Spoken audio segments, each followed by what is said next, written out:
Christopher, can you hear me? Okay.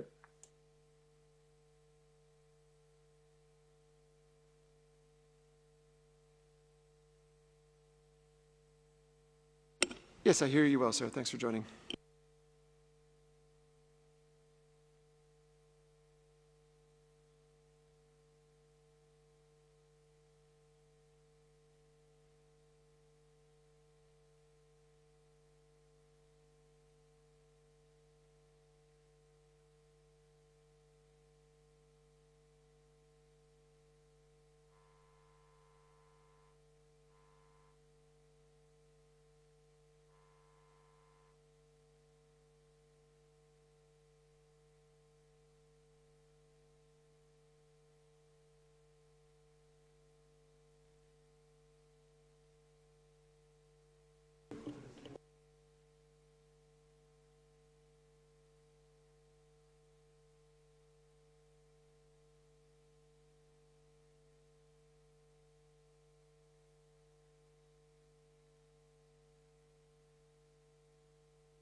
Hello and good day to wherever you are listening to us today. It is Friday, 7 May 2021. My name is Christian Lindmeier and I'm welcoming you to today's Global COVID-19 press conference with a focus on the new WHO Council on the Economics of Health for All. For this, we have a very special guest today. I'm happy to welcome Professor Mariana Mazzucato, the chair of the WHO Council on the Economics for Health for All, and professor in the Economics of Innovation and Public Value at the University College in London, and founding director of the UCL. Welcome.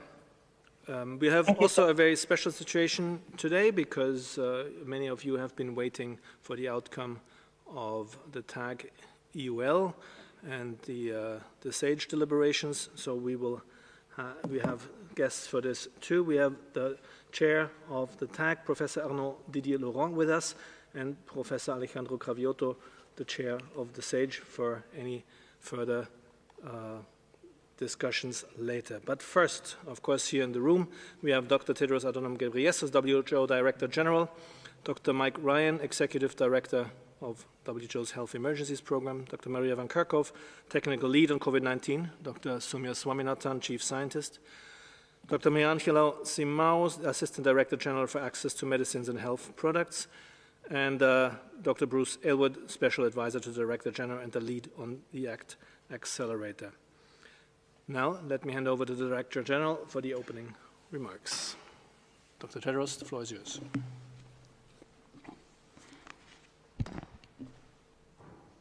Thank you, Christian. Good morning, good afternoon, and good evening. Wednesday's announcement by the United States of America that it will support a temporary waiver of intellectual property protections for COVID-19 vaccines is a significant statement of solidarity and support for vaccine equity. I know that this is not a politically easy thing to do, so I very much appreciate the leadership of the United States, and we urge other countries to follow their example. I also want to emphasize that WHO values the incredible contribution of the private sector to the pandemic and to health in general. We would not have the vaccines, medicines, diagnostics, and devices that save lives and improve well-being around the world if it were not for the innovation of the private sector. WHO supports companies making a fair return on their investment in research and development for investment in further innovation. We are in an unprecedented crisis that requires unprecedented action. Cases are at a record high. Almost 100,000 people are dying globally each week. And we have a chronic vaccine crisis.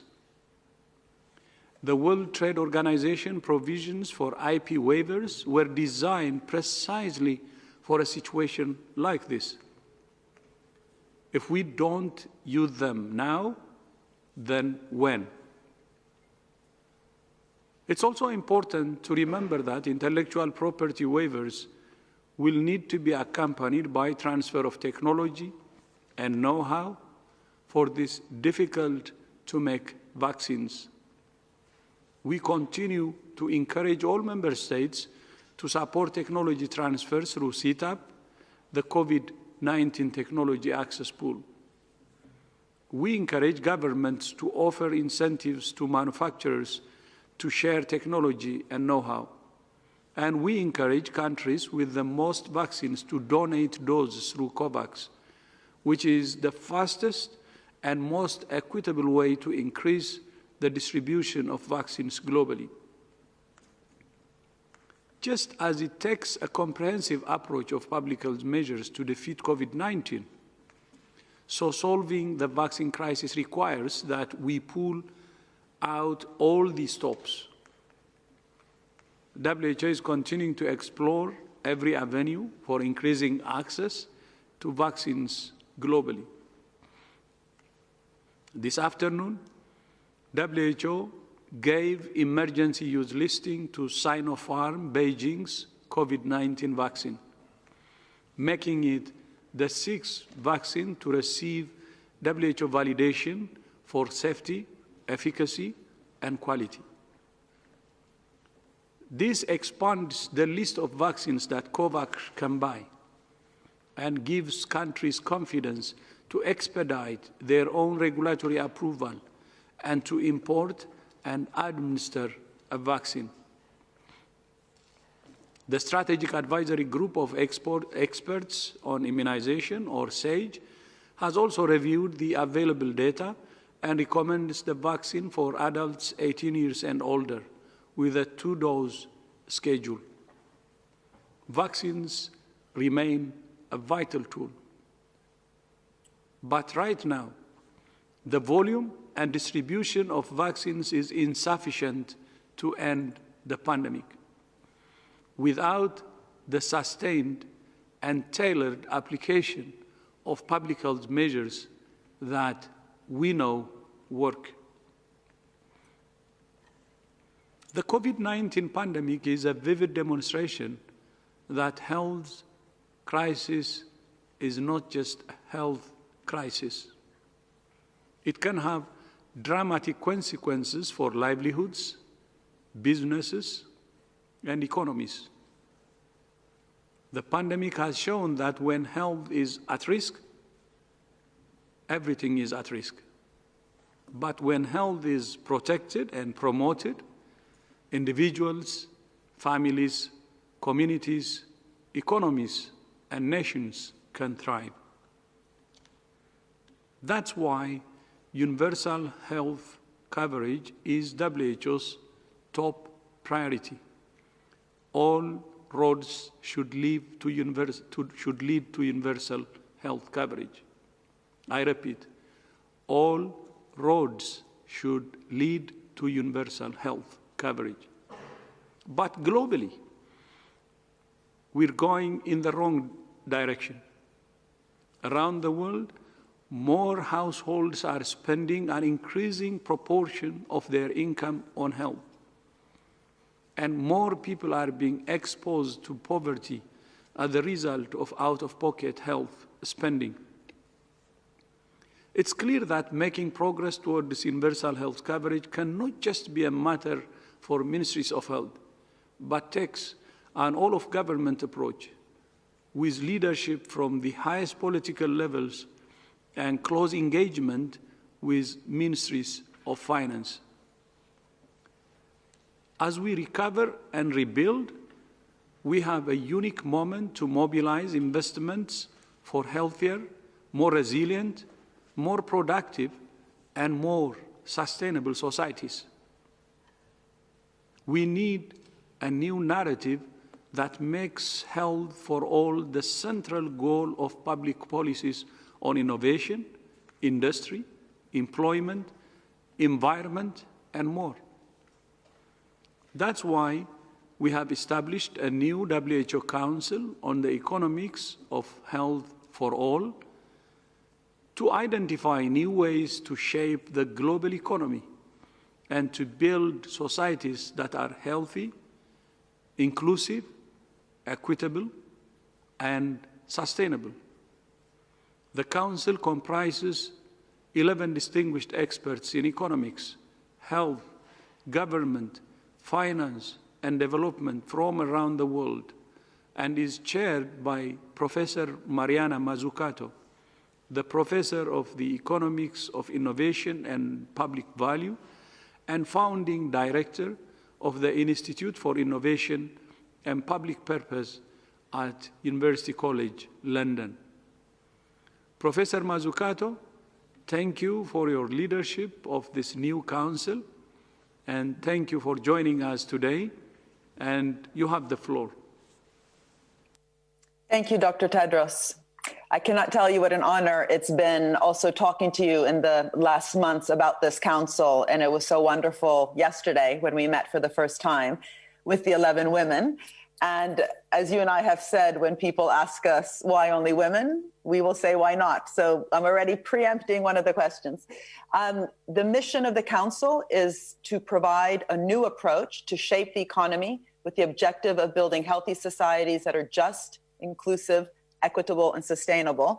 And fundamentally, what we want to do is reverse the usual logic. So what's the usual logic? The usual logic says, invest in health because it's good for the economy. And we also find relationships between health and economic growth. We want to be much more bold and provocative than that. We want to say, focus on the goal. The goal is health for all. And for all the reasons that Dr. Tedros just explained, why that's crucial. And then we backtrack and understand how to restructure the economy. What does that mean? New financing tools, new types of public-private relationships. The private sector, of course, is important. So crowding in the private sector in fundamental areas that are critical for health for all. New ways to think about the debt and the deficit. So we're not always, asking very siloed questions, but also new ways to structure our budgets. So outcomes-based budgeting, outcomes being health for all. So we really want to unpick the economy, our economic structures in order to deliver on that goal. And to do that, I think the really important point that Dr. Tedros mentioned is the narrative. Where does innovation come from? Where do healthy societies come from? To do that, we really need to unpick the notions of value and of wealth and innovation, which again have often been very siloed.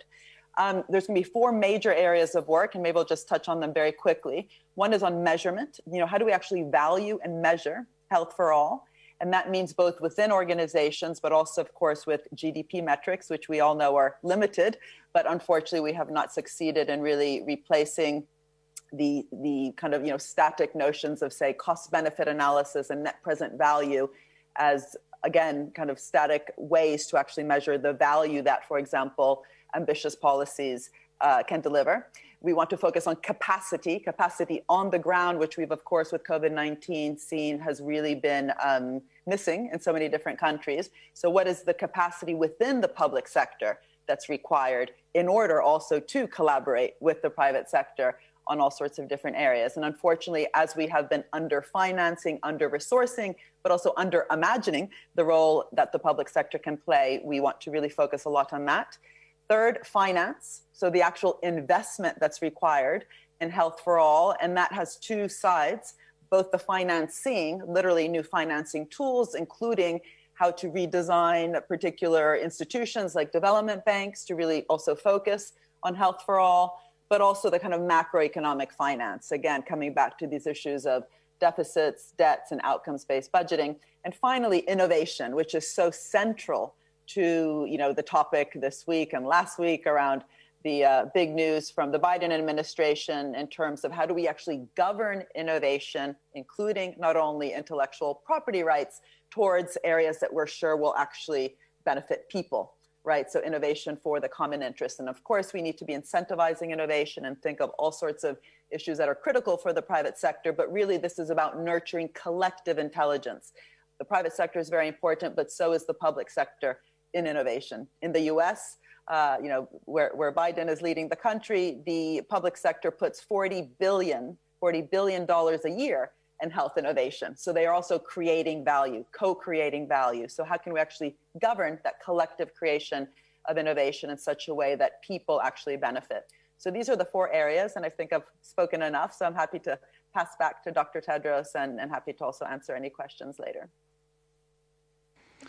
Thank you so much, Mariana. Thank you, Professor Mazzucato. And I very much look forward to the Council's work in the months and years ahead, and look forward to working with you very closely. And thank you so much for your leadership. Thank you. Finally, Wednesday marked the International Day of the Midwife. To mark the day, WHO, the UN Population Fund, the International Confederation of Midwives, and other partners published the 2021 State of the World's Midwifery Report, which shows that the world currently faces a shortage of 900,000 midwives. Fully investing in midwives by 2035 would avert roughly 2/3 of maternal and newborn deaths and stillbirths, saving 4.3 million lives per year. Midwives are not a cost.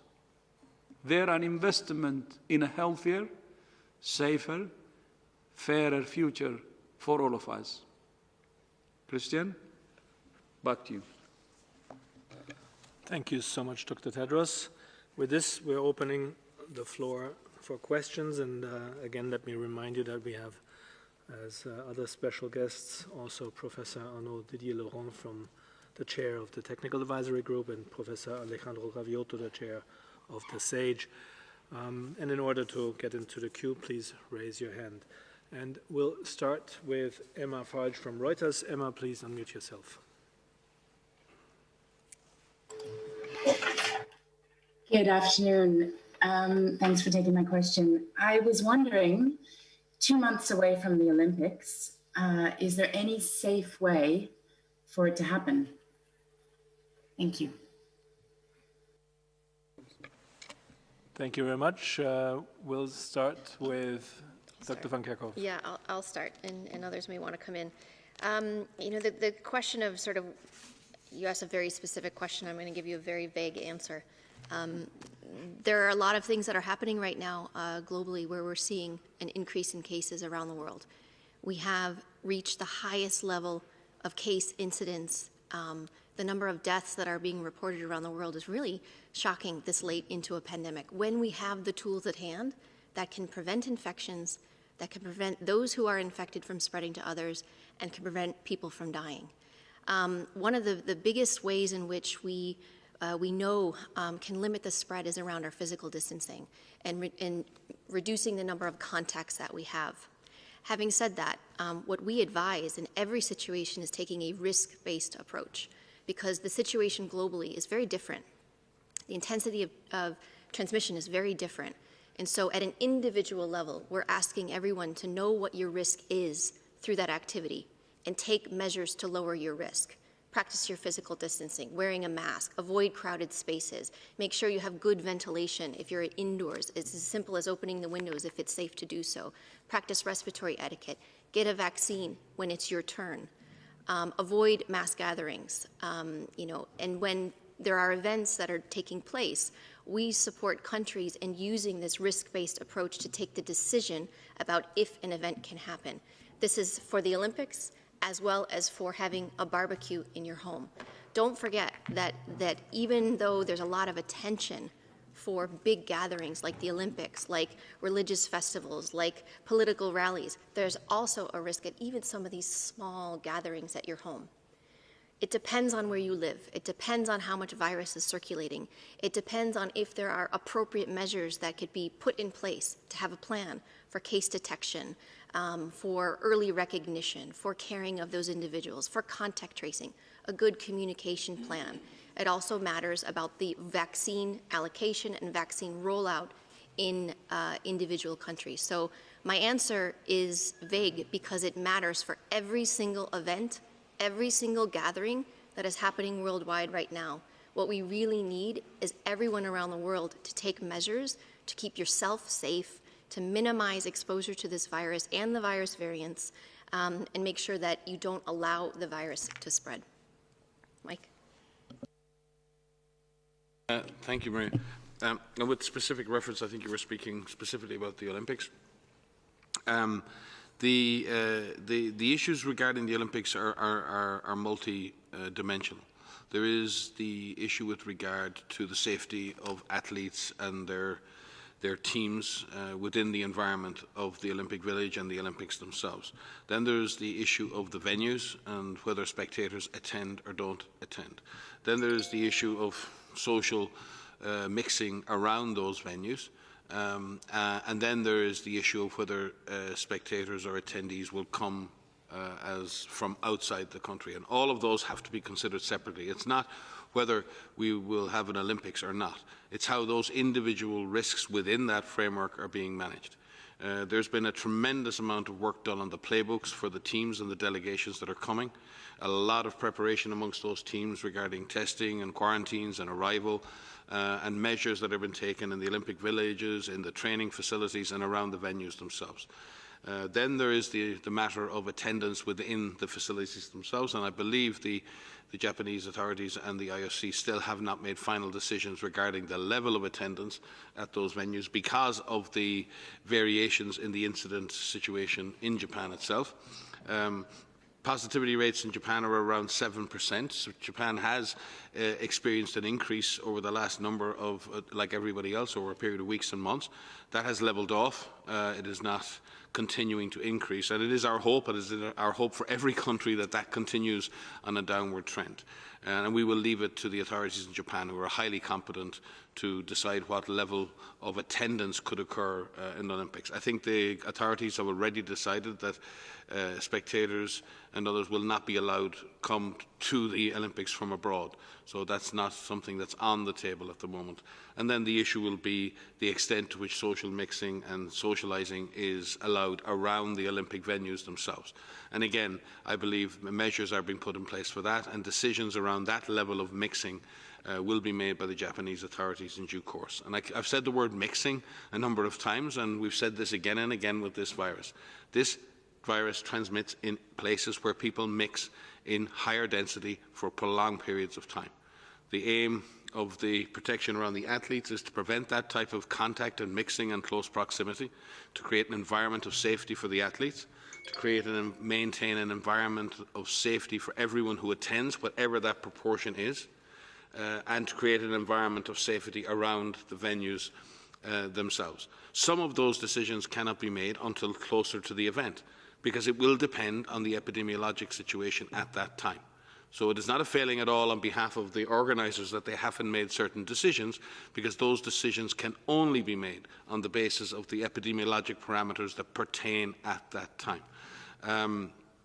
It is our hope that the Olympics can occur. Many other events, and we've seen sporting events and leagues run very, very safely over the last 6 months without spectators, with special bubbles and arrangements for athletes and for others, footballers and many, many others. It is a complex event. There are so many different events. There are so many different delegations. It is a test of logistics. It is a test of risk management. And we have confidence that the International Olympic Committee and the host city, Tokyo, and the government of Japan will make the right decisions regarding how best to manage the risks, and are working extremely hard right now to ensure that those risks are well managed. And we will leave any decisions regarding the extent to which the Olympics have attendance at venues and other decisions to them, as we believe they are applying a very, very systematic risk management approach to protect public health at this moment. And as needed, they will make the decisions that are needed based on the epidemiologic situation as we approach the July date.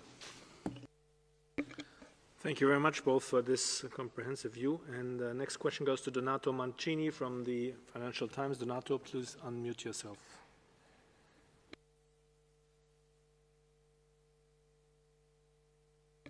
Donato, can you hear us? Hi. Yeah, I can. Can you? Yes, now it's okay. Sorry about that. So thanks for taking my question. On Sinopharm, could you give us a bit more detail on data for older patients, on efficacy? Have you received reassurances from the company on what they will do to ensure that there is enough data, or that they will generate enough data for older patients? Thank you so much. Thank you very much, Donato. I'll look at Professor Alejandro Gravioto, the chair of the SAGE. Professor? Thank you very much. I hope you can hear me well. Very well. We have the working group that SAGE has to review COVID vaccines made a thorough assessment of all the information regarding the Sinopharm vaccine and came to the conclusion that there is enough evidence of safety and the capacity of the vaccine to prevent severe disease or symptomatic and hospitalized cases up to 79%. We have information that the vaccine is useful for people above 18 years of age. And as the person asking the question said, the information we have for people over 60 is still very scarce. There is no reason to think that the vaccine would behave differently in this older age group. And in fact, in many countries in the world where the vaccine is already being used, this group has already been vaccinated.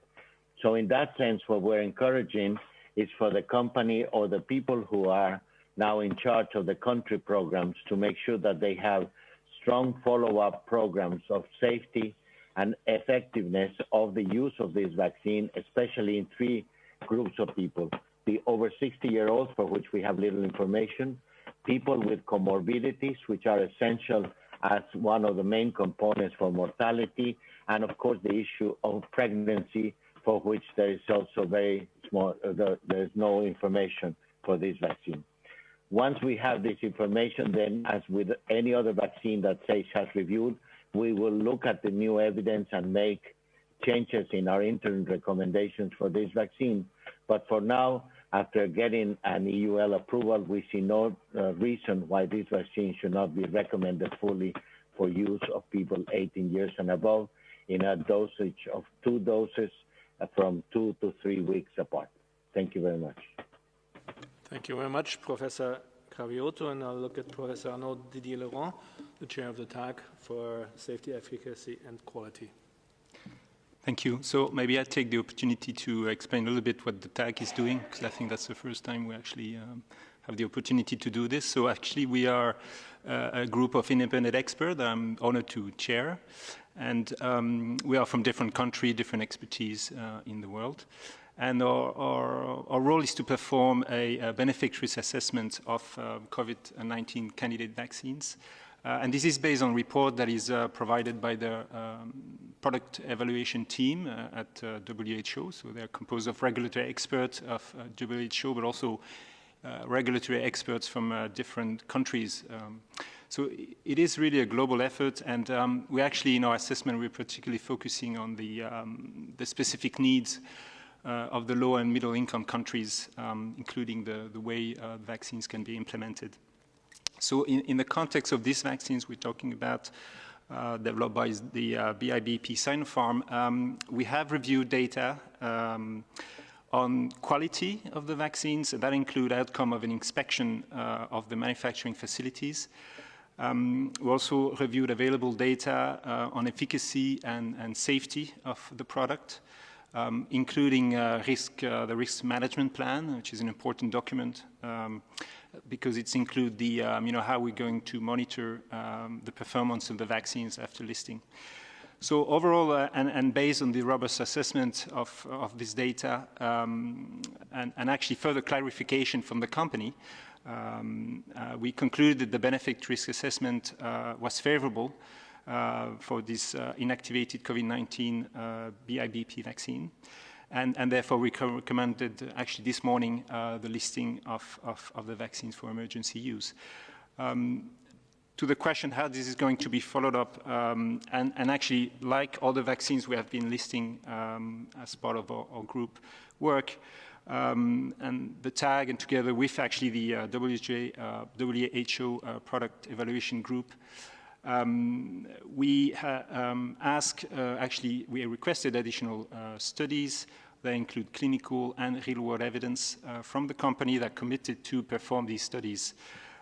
So, in fact, we're confident that we'll be able to generate data that the chairman of the SAGE mentioned in the future as soon as possible to actually allow a continuous evaluation of the vaccines because, in fact, the work doesn't stop after the listing because we continue reviewing data as they are provided by the manufacturers. And also, I'd like to take the opportunity for, in behalf of the TAG members, first to thank my colleagues in the TAGs because we've been quite busy looking at this data, but also, more importantly, the works from the WHO experts and regulatory experts for the decision today. So thanks a lot. Thank you very much, Professors Cravioto and Professor Didier-Laurent. Next question goes to Agnes Pereiro from the AFP. Agnes, please unmute yourself.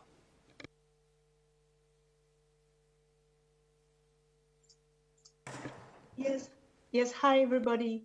Thank you for taking my question. My question concerns children. There are some pharma companies that are seeking now national approval for vaccinating children. And in this situation, do you recommend vaccination for children? And do you think that all the children should be vaccinated or only those who have certain medical conditions or comorbidities? Thank you. Thank you very much, Agnes. And again, I will look at Professor Alejandro Gaviotto, the chair of SAGE. So far, we have no vaccines that have been authorized for use either through the EUA that the FDA or the EMA give, or through the EUL listing that the WHO receives. We know that there's a dossier that is being reviewed concerning the 2 mRNA vaccines in use, one by Pfizer, one by Moderna, to lower the age group from 16-year-olds to 12-year-olds, but this is still pending. For the time being, we don't think that there is the vaccine or the actual need to start thinking of this age group as a priority group within the framework that SAGE has designed to see who should be vaccinated and in which sequence. We feel that in the case of countries that have enough supply of vaccine to cover the global population that they have, this type of decisions would have to be made by the local regulatory authorities and the local technical advisory groups. In the case of countries that do not have an ample supply of vaccine, then we suggest that they continue to follow the SAGE framework map that lists how the vaccines should be used in different age groups, looking at how we decrease the mortality and the severity of disease, which are the main outcomes that we're looking for at this time. I do not know if Dr. O'Brien would like to add something to this comment. Thank you. Thank you, Professor Gaviotto. Yes, indeed, we'll look at Dr. Kate O'Brien, Director of Immunization, Vaccines and Biologicals, to add on. Yeah, let me just add a couple of things to that. We are aware that Canada did authorize the use of the Pfizer vaccine for 12 to 15-year-olds on Wednesday, the first country to provide such an authorization. And we do expect additional authorizations to come through for younger age groups below the age of 16 years of age, for which the Pfizer vaccine is already authorized. And we do expect those. We know that there are clinical trials that are ongoing for a number of products, and we expect from a regulatory perspective that there will be authorizations coming forward for those younger age groups. I do want to emphasize a couple of things. First of all, those authorizations do then provide a clearer pathway for children who have underlying medical conditions that put them at high risk of COVID outcomes. But I think the emphasis really needs to be on the prioritization of the highest priority age groups and those that are highest priority because of their exposures and because of their underlying medical conditions. And advancing to the use of vaccine, especially in younger children, and where the evidence about their role in transmission and certainly even younger children with even less transmission role, really before we've concluded the immunization of age groups and highest priority groups in every country around the world is laid out in the SAGE prioritization roadmap. And we would really like to reemphasize that the priority really needs to be getting vaccine to all countries in the world for the highest priority groups before we start advancing to groups that have much lower risk of disease. And when we have a supply that is adequately distributed in an equitable way so that every country has secured the implementation of vaccine for those highest priority groups, we very much welcome the use of vaccine, especially if it has a substantial impact on transmission. Thank you very much, Dr. O'Brien. Next question goes to Isabel Sacco from EFE. Isabel, please unmute yourself.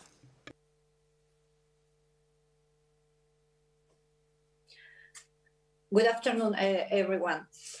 I would like to know what is the most recent WHO assessment on the variant identified in India, and that is responsible for the crisis the country is living now.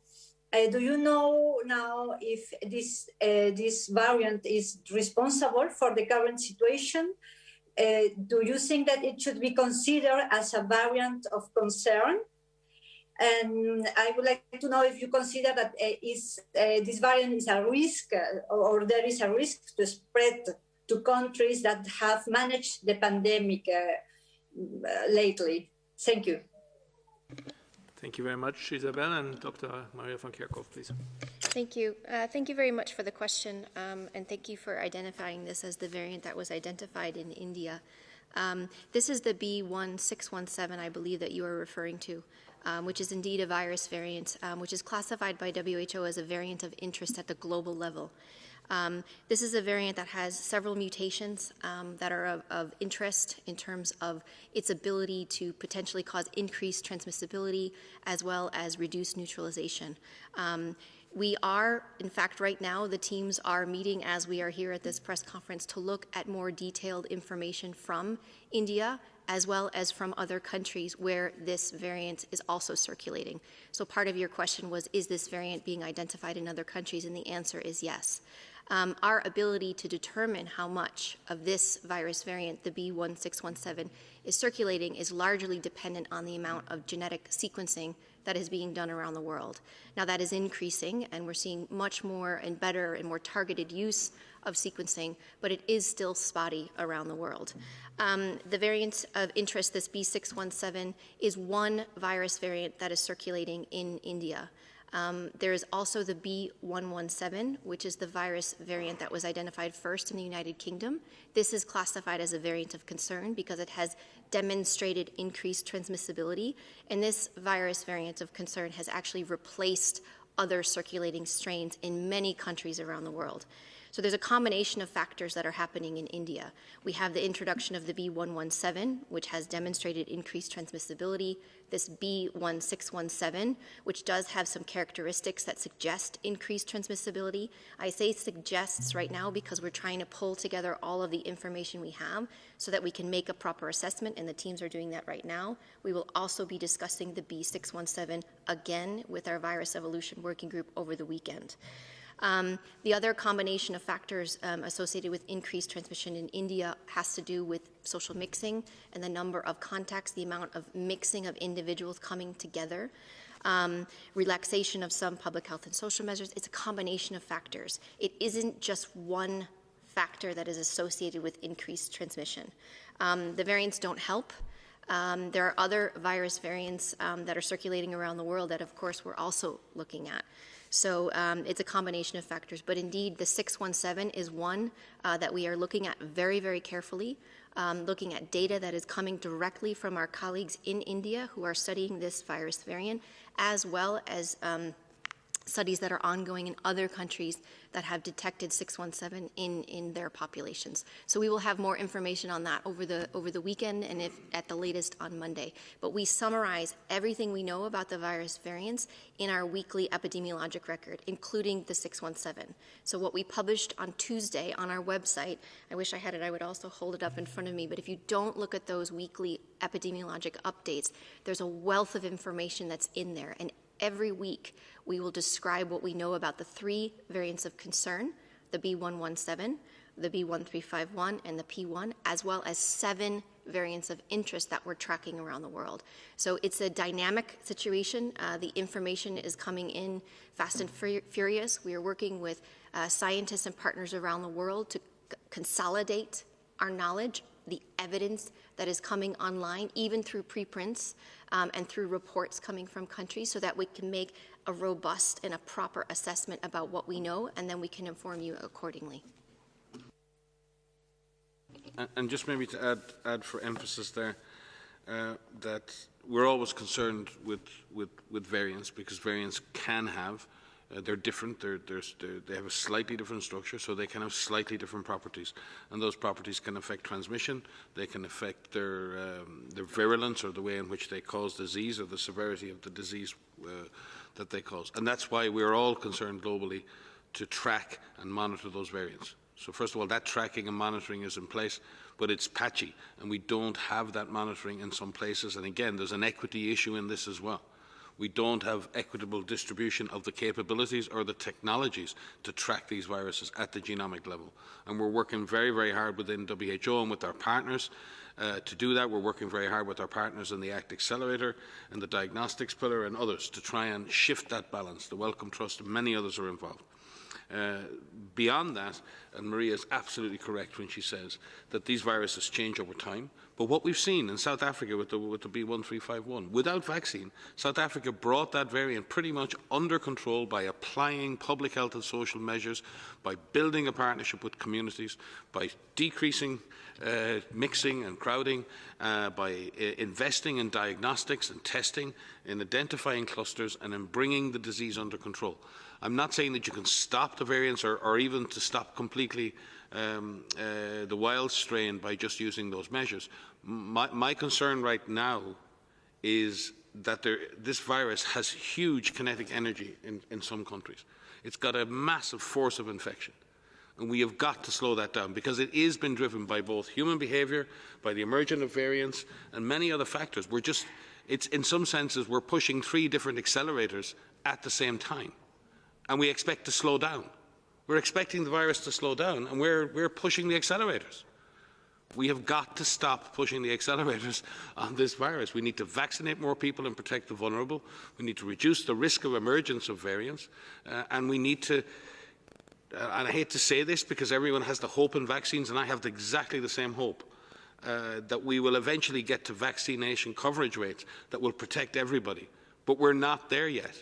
We are simply not there yet. And what is driving these huge spikes in infection, it may be contributed to by variants, but what is driving it is proximity between people. It is crowding and mixing of people without protection, without hand washing, in poorly ventilated spaces, without wearing masks. And I know how hard that is in the context of some countries. But that is the brutal reality. And some countries now are at such a rate of infection that their health systems are back under severe pressure. We've seen the tragedy in India. We need to avoid that same tragedy occurring in other countries. And some other countries are heading in that direction. And we need to take action. We need to take the heat out. This pandemic is global, but this pandemic is acting very differently in different countries. Each country is having a unique experience. And I would advise every country to look at their data now and see where you are. Look at where you are in this fight. And some of you are not in a good place. And you need to protect your health system. You need to get your oxygen supply sorted out. You need to sort out your clinical triage. You need to make arrangements for home care. Because some of you are not in a good position right now, and vaccines are not a solution right now. It's an awful thing to say, and it's a tragedy to say that in the context of what we see in vaccine equity and what Dr. Tedros is trying to do with Sumi and Mariangela Bruce and so many other partners to try and fix that. But we're not there yet. And we are going to have to stick to what we know works, shore up our health systems, drive down and suppress infection, and then accelerate the arrival of vaccines. I'm sorry to drive this home because I think it triggers a question in me because we keep coming back to why is this happening? Is it the variants? Is it this? Is it that? It's everything. It's everything. And the question is that happening? Yes. Is that a natural phenomenon? Yes. The real question is, what are we going to do about it? And some countries really need to take a look in the mirror in terms of what they're doing to drive infection rates down. Otherwise, our health systems in many countries will face real issues in the coming weeks and months. Thank you very much for this. Next question goes to Ana Pinto, Folha de Sao Paulo. Ana, please unmute yourself. Hi, good afternoon. I have a question about the Chinese vaccines listed for emergency use. I guess Dr. Mariangela Simão told us on Monday that along with Sinopharm, the Sinovac vaccine was also expected to be listed. until the end of this week. So I'd like to know if there is any news about the Sinovac vaccine. Thank you very much. Thank you very much, Anna. Let me give this to Professor Arnaud Didier-Leroy, the chair of the TAG. Yeah, thanks for the question.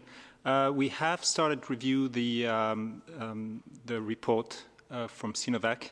We have actually requested additional information to the manufacturer through a letter, so we're waiting for that answer. So again, it's part of our role to actually assess the data, and then we had reason to ask additional information that we hope to receive very soon to make a recommendation about this specific vaccine. Thank you. Thank you very much. Next question goes to Christiane Oelrich from DPA. Christiane, please unmute yourself. Thank you. I have a question on the Sputnik vaccine. How worried is WHO about the persistent concerns that there's a live version of virus, of the adenovirus vector in this vaccine? Is that one of the problems that you are looking at? And I just try my luck with a second one. Can WHO not buy patents of vaccine makers to make everyone happy? This is to the American suggestion to waive patents, but would that be an alternative option? Thank you. Two very interesting questions. Let me start with Dr. Maria-Angela Simao, the Assistant Director General for Access to Medicines and Health Products.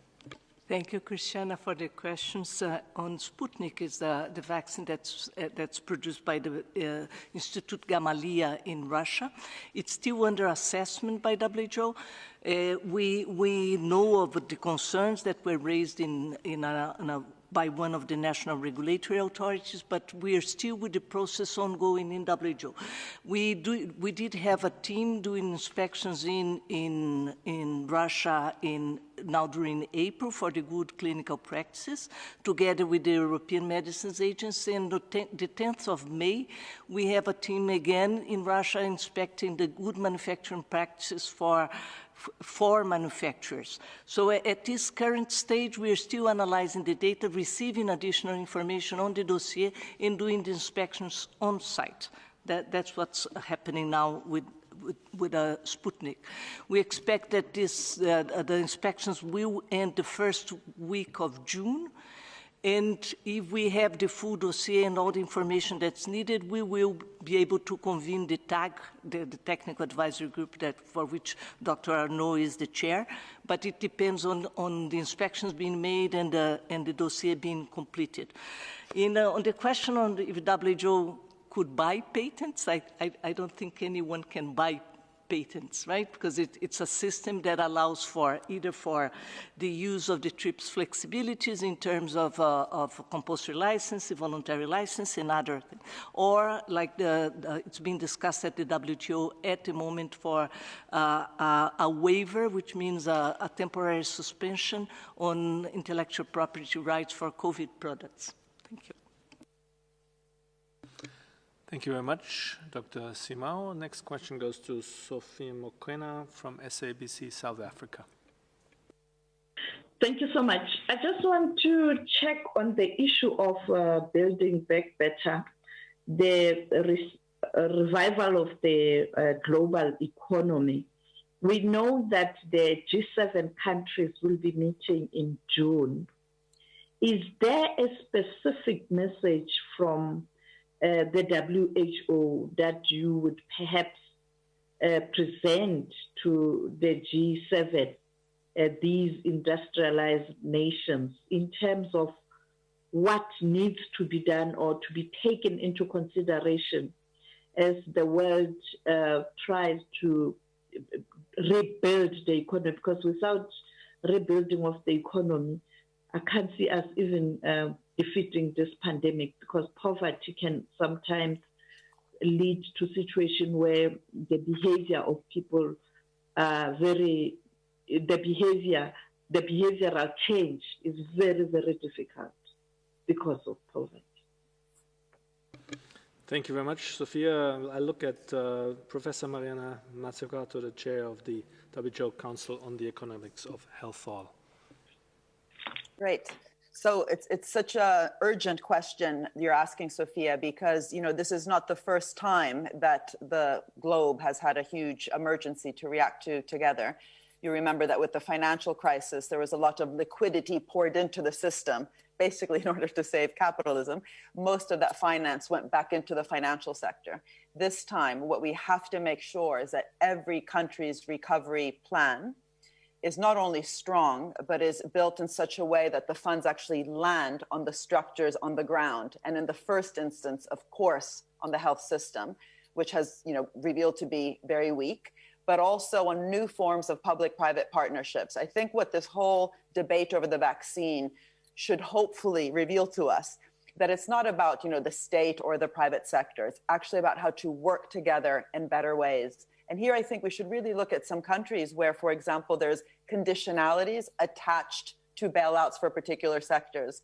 I know that this goes beyond health, but I think we need to be learning kind of what works, what doesn't, also with other sectors. In France, for example, the recovery funds that went to the airlines and to the automotive were conditional on actually lowering their carbon emissions. And we know that there's very strong relationships, of course, with climate change and the health crisis. And we can't just keep going from one crisis to another. So embedding within our public-private partnerships, a true Build Back Better design is fundamental. And for that, I think we need to look at how procurement works, government as purchaser, how we look at grants, how we look at loans, but also how we literally look at the collaborations for innovation. And the Build Back Better, slogan will just be a slogan unless we bring those ideas on the ground. And there's no better place to start than the vaccine. As Dr. Tedros said, if we don't do it with the vaccine, where are we going to do it? But also really fortifying a global welfare state, but also reimagining it, making it a modern 21st century welfare state. So also our health systems are innovative. Instead of having this dichotomy of innovation here and welfare state here, how can we really innovate through the health system itself and allow the industrial strategy, the innovation policy to be at the center of how we think about health for all? Thank you. Thank you very much, Professor Mazzucato. And just to follow up on Professor's point, I think, and it's not a message that the G7 is a gathering of heads of state from some of the largest and most powerful countries in the world. The message from WHO and from partners is very much too focused. I think at this point, many of us may have expected we'd be coming out of this pandemic and we'd be thinking about the future. We're not. We're still in the heart of this thing.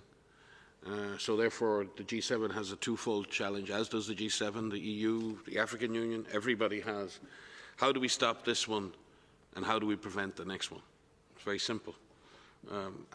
There are political, there are innovation, there are operational, there are surveillance, and there are equity solutions to that. There are solutions needed across everything, from science and innovation to access to the systems we use to prevent and detect and respond to these events. And I would say, just following up to my previous comments, we do, and the G7 can show leadership in this. As I said, we've got to get our foot off the virus accelerators and get our foot on the solutions accelerators. And we have not had our foot on the accelerator for solutions, and we're suffering for not having done that. Bruce may follow up on that point. Dr. Elwood, please. Thank you very much, Mike, and thanks, Sophie, for the question. I think from the perspective of the ACT Accelerator, we'd have a very clear message. We are now have countermeasures that can fundamentally change the shape of this pandemic over the coming months if they are equitably distributed. We cannot get there unless we close the financing gap for the ACT Accelerator, and the power of the G7 is essential for that. It's a $19 billion financing gap. As our guest speaker would have highlighted, that pales next to the costs that we're incurring every single day for this crisis and the inability to get countermeasures to people who need them. So we need the finance behind it. The second thing we need is the sharing.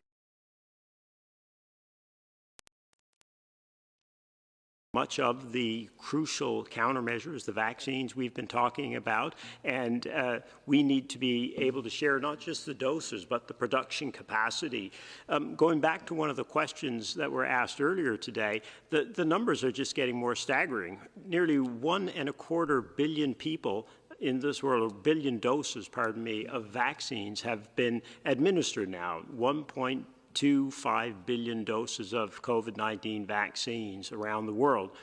About 5 million of those, and that's the number, have been in the lowest income countries. So the differences are staggering, and we need the help of the G7 to change that equation and raise the proportion of the populations that are vaccinated. Huge numbers of healthcare workers, huge numbers of older people have not seen a dose of vaccine. So for us, it's not an issue of who could you vaccinate so much as who you should vaccinate. And the G7, we've had some fantastic commitments to try and help on that, and hopefully that can be realized. And the last part, of course, is it's a problem because we simply don't have enough of the countermeasures. We need to scale up production of these countermeasures, the vaccines, the diagnostics, the oxygen, the PPE. We need the whole package, as Mike always emphasizes. And again, the industrial, financial, and other weight of the G7 in supporting that is going to be absolutely crucial. So we could be in a different position much faster globally than we will be unless we get that support through the financing, the sharing, and also the scaling up of these products. Thank you very much, all, for these points. Next question goes to Belisa Godinho from the magazine in Portugal.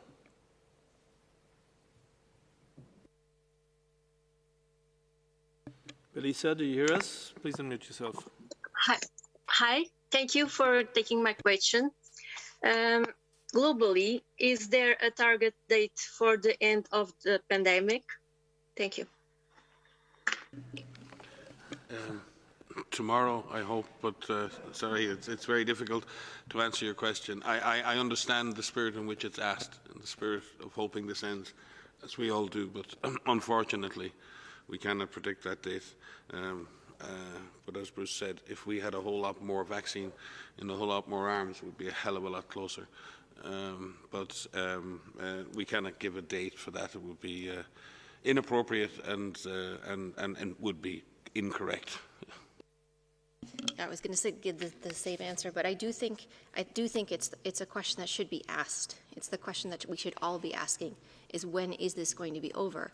But that's not the only question that we need to ask. The question is, what are we going to do to get us there? And how are we going to actually come together to do that at an individual level, through our communities, through our faith-based organizations, through our businesses, at different levels of leadership? We're not seeing that collective, cohesive, coherent, consistent response globally. And the question that you ask is absolutely the right one. We want to say tomorrow, but we can't, because we aren't collectively taking those steps to end this pandemic everywhere. And so everyone right now needs to ask that question, is what can I do to help end this pandemic? How can my government help me help end this pandemic? Every single infection that is prevented gets us one step closer to ending this pandemic. So what is it that you can do at your individual level measure, at the individual level, through wearing a mask, through physical distancing, through working from home if you are able to do so, through helping someone out, through supporting our health workers, to making a donation to support COVAX if you can, to making sure that you get vaccinated when it is your turn. What can leaders be doing to ensure that there are consistent messages about what needs to be done? It's vaccines and not vaccines only. It's all of these measures that are in place, and it's consistency across governments, across regions, because we live in an interconnected world. So, bravo for asking the question. Every single one of us should be asking that question every single day, and if we're not doing enough, ask yourself what it is that you can actually do to end this pandemic. Thank you so much. Next question goes to Jeremy Lange from RFI. Jeremy, please unmute yourself. Yes, thank you, Christian. I'd like to come back to Sinopharm. What do you know of the production capacity of Sinopharm, and could Sinopharm be the first provider for COVAX in the absence of doses from AstraZeneca Serum Institute of India? Thank you so much. Thank you very much. I'm looking around for any volunteers. That's for Dr. Bruce Elwood, please. I'm not sure I volunteered. I think I was volunteered. Thank you. We've been in discussion with Sinopharm and all the major manufacturers about their potential production capacities. And I think, as you've seen, there's been a real challenge in realizing the production aspirations, let's say, of each manufacturer. But what we're interested in particular with Sinopharm is what they may be able to do beyond China to help with the global response. And there's been a lot of work by the company over the last months to move from what was originally potentially low double-digit numbers to higher into the three-digit numbers to be able to try and help with the global response. As you can imagine, I think we need to hear from the company itself what their actual numbers will be, but they are looking at trying to provide substantial support, make substantial doses available, while at the same time, of course, having to help serve China's population, which of course is huge and will make a substantial demand on that. But right from the very beginning in all of our conversations with this company, it has been very interested in looking at playing a role to help with the global response, which is encouraging.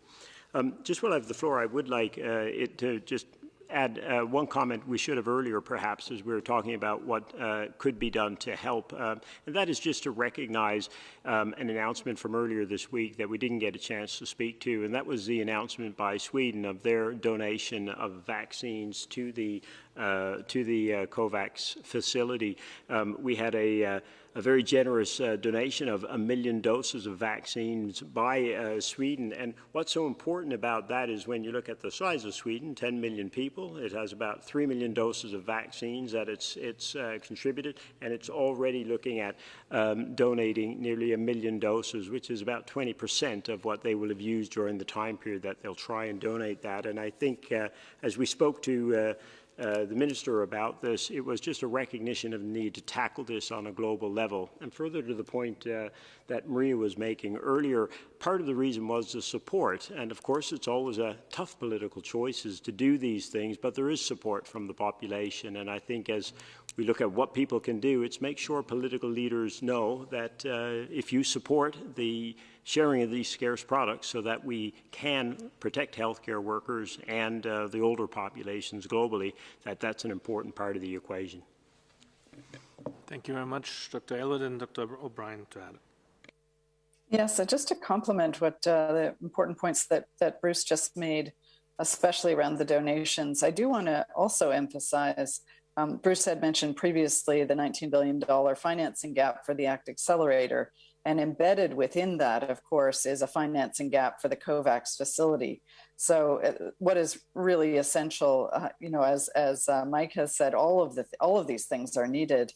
But I do want to emphasize that fully financing the COVAX facility is critically important for assuring that the doses that have been committed and can still be committed through additional contracts with manufacturers, a number of them have been mentioned already, can actually be secured. And without that financing or without those donations, simply aren't the doses that are there to assure that countries that are really getting their doses through the COVAX facility can deliver to achieve the impact eventually that vaccines will have. Thank you very much, Dr. O'Brien. With this, we've reached the end of our questions. I understand there were a few sound issues in between for some people. Apologies for that, and then also apologies if we didn't get to all questions, but thank you for your participation. I'll look at Professor Mariana Mazzucato for any final words, please.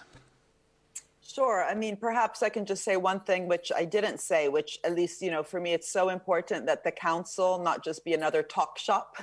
Many of us are in wonderful panels, committees, and councils that do a lot of great thinking. We want to be very, very outcomes oriented. We want to make sure that big thinking around those 4 themes that I talked about are actually tested. We need to experiment on new structures on the ground and bring also that experience, that experimentation back to the framing, back to the theory. So kind of practice-based theorizing, as we say in my institute, but this has to be with the goal of structuring, again, our economic tools, our public-private partnerships in a fundamentally, radically new way, because the current status quo is, again, just leading us from one crisis to another. This health pandemic is just one of different types of crises that we're undergoing, and they're all actually interconnected: the financial crisis, the climate crisis, the health crisis. And so really focusing on the health for all objective, the mission, the target, the outcome, and backtracking on how to really build a much stronger economy that is goal-focused, but very much collectively through all the different actors. It's not about private versus state. It is about fostering collective intelligence for a more resilient, sustainable, and inclusive economy. So thank you. It's been an honor also to hear all your brilliant questions and the urgency of the responses. So thank you very much. Thank you very much, Professor Mazzucato. I thank all again. We will be sending the audio files and Dr. Tedros' remarks right after the press conference. The full transcript will be posted on the WHO website tomorrow morning. I also just see the press release, which is or was announcing the EUL listing, was sent about 40 minutes ago, so that is also available, and we'll send it out again with the post-press briefings notes. With this, Dr. Tedros, final words. Yeah, thank you. Thank you, Christian. So I would like to thank our guests today, Professor Mariana Mazzucato, our chair of the council, and also Professor Alejandro Cravioto, the chair of SAGE, and Professor Arnold Didier Laurent. I hope I have said it very well. Merci beaucoup. The chair of TAG. So thank you so much indeed for your support and dedication. And then, you know, the council, I think Mariana had said everything. This pandemic, I think, has shown the world clearly the centrality of health. So I hope the world will choose to invest in health because it's central. And that's why we have also the council that will help countries, support countries to realize the health for all dream or vision. Then on message to G7, I was hoping that I would I would say something at the closing because I wanted to give my colleagues a chance to say on that. But what I will say is what has been said, just to stress. For G7 now, the most important and the immediate support we need is vaccines, vaccine equity. And I think everybody knows what we should do to increase the production capacity and then increase vaccination coverage in all countries. As you know, more than 1 billion vaccine doses have already been distributed in many countries. But as you also know, more than 80% of it is in high-income countries, while the low-income countries received 0.3%. This is unacceptable. This kind of divide is unacceptable. And as we have said it many times, it's unacceptable not because of just a moral issue, but it's unacceptable because we will not defeat the virus in a divided world. That's why it's unacceptable. So there are two reasons. One, morally it's unacceptable, and two, the virus will not be defeated, so that's why we're saying it's unacceptable. And it's in every country's interest in this world to share vaccines and to help in any way possible to ensure vaccine equity. we repeat, like a broken record many times, vaccine equity is not charity. Vaccine equity is actually in the interest of everybody, and it's the most important element in defeating this virus. Of course, as Mike stressed, in addition to vaccines, and until we have enough vaccines, especially the coverage, significant increase in vaccination coverage, the tools we have at hand now are very important. The public health solutions, we have said many times, should be implemented properly. We have discussed with many countries, and the message we have again and again is each and every country must follow a comprehensive approach. While pushing for vaccines, we should do all we can to implement the public health measures that we have at hand. As we know, many countries suppress transmission, and they are in a very good condition without even starting any vaccination. So we shouldn't lower our guard. We should use the available tools we have while pushing for vaccines. But we also believe that the vaccine equity issue should be addressed, and there should be a solution as soon as possible. That's why we really appreciated the US for taking the lead on IP waiver, and also appreciated those who have donated vaccines, Sweden, France, New Zealand, Norway, and others. But at the same time, we need to do everything to implement the public health measures or tools that we have at hand. The number of cases, the number of deaths globally is on the increase. And we repeat again, we're deeply concerned that many more countries will continue to be affected. We will see serious situations like what we see now in India, in Brazil, in Nepal, and other countries, unless we implement a comprehensive approach focused on public health. So that's the message from WHO, and I hope countries take the comprehensive approach seriously and continue to fight this virus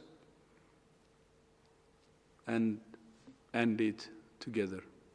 Thank you so much to our media who have joined today, and again to our guests, and see you in our upcoming presser. Thank you.